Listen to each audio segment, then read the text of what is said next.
CBSE class 12 maths हमारा chapter है continuity and differentiability. अगला क्वेश्चन है question number 10। The function f x is equal to greatest integer function of x where box x denotes the greatest integer less than और equal to x. ठीक है, हमें पता है कि ये जो ग्रेटेस्ट इंटीजर फंक्शन होता है उसमें जो क्या होता है, इसकी वैल्यू क्या होती है, लेस देन और इक्वल टू एक्स। ठीक है, इज कंटिन्यूस। तो ये जो फंक्शन है एफ एक्स बराबर greater integer function of x, ये कहाँ कंटिन्यूस है? तो आपके पास चार ऑप्शन है, x is equal to 1, x is equal to 1.5, x is equal to -2 और एक्स इज इक्वल टू 4। ठीक है, यह क्वेश्चन सीबीएसई 2023 में 1 मार्क का पूछा गया था। एक बार आप इस क्वेश्चन को ट्राई करिए, फिर हम लोग आगे बढ़ते हैं।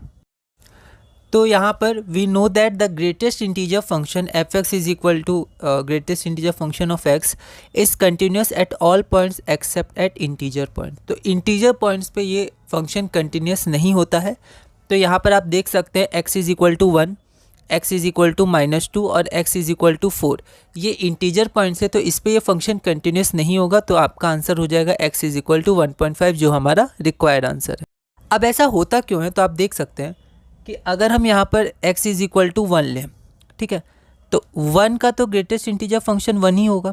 ठीक है, अगर इसके लेफ्ट हैंड साइड ले मान लेते हैं 0.9, तो 0.9 के लिए आपका 1 नहीं होगा, 0 हो जाएगा, क्योंकि लेस देन और इक्वल टू x। तो अगर x 0.9 है तो लेस देन तो 0 आएगा। ठीक है, और अगर हम लोग 1 के RHL लें तो 1 प्लस लें तो वापस 1 आ जाएगा।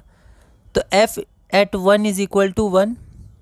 f फंक्शन 1 प्लस पे भी 1 है, लेकिन 1 माइनस पे आपका 0 है। तो इंटीजर पॉइंट्स पे ये कंटिन्यूस नहीं होता है।